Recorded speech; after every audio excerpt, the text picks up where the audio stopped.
Hey, what's up everybody? It's Zach with Fire and Ferment. Today, we're going to be making smoked tomato soup and serving it with sourdough grilled cheese. It's getting colder out, and as that temperature plummets, a nice hot soup tends to do the trick. And who didn't grow up enjoying the classic combo of grilled cheese and tomato soup? So we're taking these basic concepts and building on them to make that combination even better. We're smoking that tomato soup on the offset and making our grilled cheese with our homemade sourdough bread. There's no time to waste, so let's get on this. Here's our ingredients list. We've got a yellow onion, a bundle of garlic, 2 28-ounce cans of whole peeled DOP San Marzano tomatoes. Pretty much the best quality tomatoes you can get. Grown in the best conditions in Italy, picked and canned in peak season. There's a lot of fakes out there. Look for the DOP label to ensure you're getting the real thing. You could go with fresh tomatoes here, but since tomato is the main ingredient, you might as well make sure you're getting the best. We're going to be using 2 cups of chicken stock that my wife is getting from the grocery store right now. We've got some heavy cream, Parmesan cheese. We've got some sugar that we're going to use to balance out the acidity of the tomatoes, freshly cracked black pepper, and salt. For our sandwich, we've got a fresh sourdough boule that I just baked. Check out that video to find out how to do this next. We've got some extra sharp cheddar cheese, hickory smoked Gruyere cheese. We'll also be using some Parmesan for the sandwich too, and herb infused ghee from a previous video. You could just use regular butter for this, but I feel like this gives it so much extra flavor. Check out that video also. Finally, we'll use some olive oil and fresh basil as a garnish.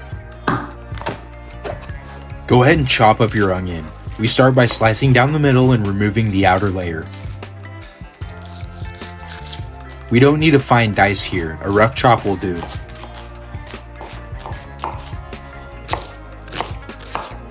Remove 14 to 16 cloves of garlic, smash and peel them. Smashing garlic releases a flavor compound called allicin, which is what makes garlic so special.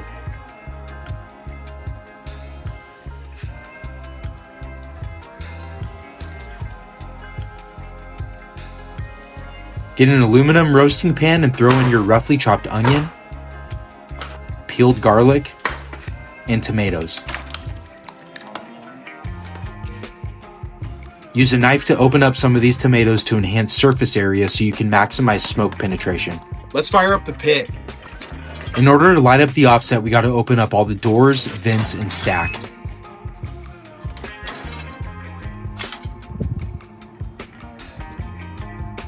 Let's grab our lump charcoal and toss a healthy amount into the firebox. Light it up with a grill torch.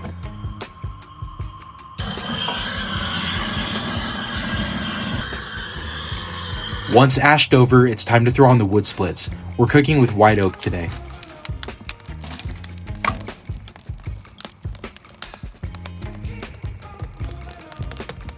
This video is brought to you by our sponsor, Woodchuck Firewood. Woodchuck has all kinds of different wood. They're based out of Valley Center, Kansas, but they ship their wood all over the country. If you're on the lookout for wood splits that you need for your barbecue, fire pit, or fireplace, Woodchuck Firewood is your one-stop shop.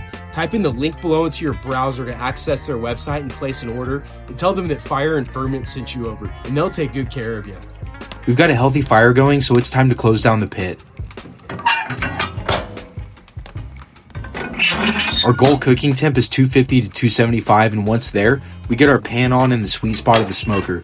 Our main goal here is to lay down smoke flavor on our veg and soften everything up a bit. I've noticed my firebox is getting a bit rusty from the elements, so I'm going to hit it with some cooking spray, which will hit that hot metal and create a protective barrier.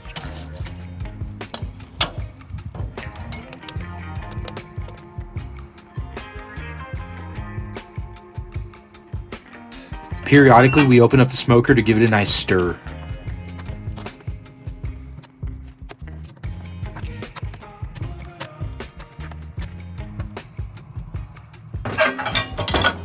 After about an hour, I bump the temp up to 300 to 325 in order to cook down the veg. Continue to periodically stir so all the veg gets equal smoke.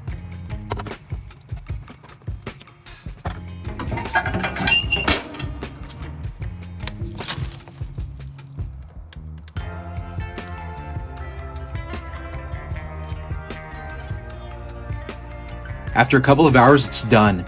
Let's pull this off and take a look. That darker color is due to smoke absorption and the veggies are cooked down a bit, which results in lots of flavor concentration. Let's pull out a blender and get everything thrown in and blend it up.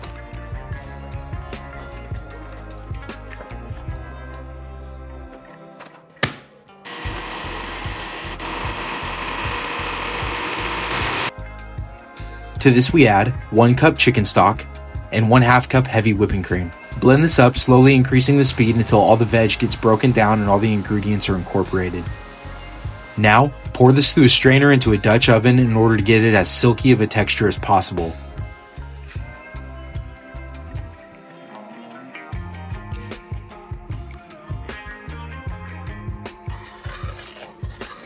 Add 2/3 of a cup of Parmesan cheese and let that melt in at low to medium heat. Here we've got our homemade sourdough bread boule. We begin by slicing right down the middle, and then from there we can get our sandwich slices.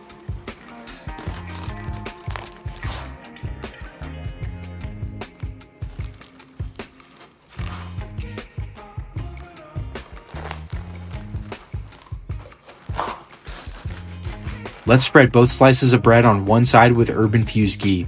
Again, you could use butter, but this gives it a whole additional element of flavor.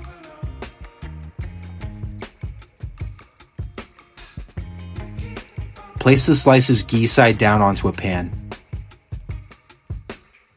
We layer our sharp cheddar, Parmesan, and hickory smoked Gruyere onto one slice. Put the pan on medium-low to medium heat until the cheese starts to melt. While we're waiting for the cheese to melt, let's add salt, sugar, and freshly cracked black pepper to our soup to taste. The sugar is important to balance out the acidity of the tomatoes, and this is a good example of using your senses to get the finishing touches on this soup just how you want it. Once the cheese starts to sweat, top it with your other slice of sourdough and let it cook until the cheese completely melts. Now it's time to dish it out and enjoy.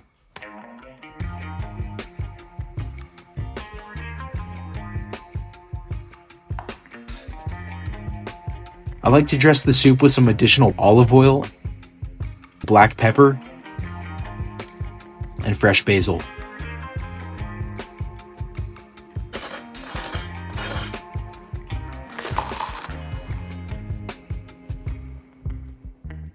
This really is a treat for the senses.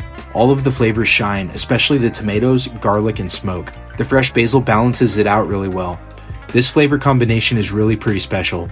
The sandwich turned out nice and crispy, and the 3-cheese blend of the cheddar, Parmesan, and Gruyere worked together perfectly. You gotta dip it in order to enjoy the full experience. Please do yourself a favor and give this a try. If you do, let me know what you think in the comments.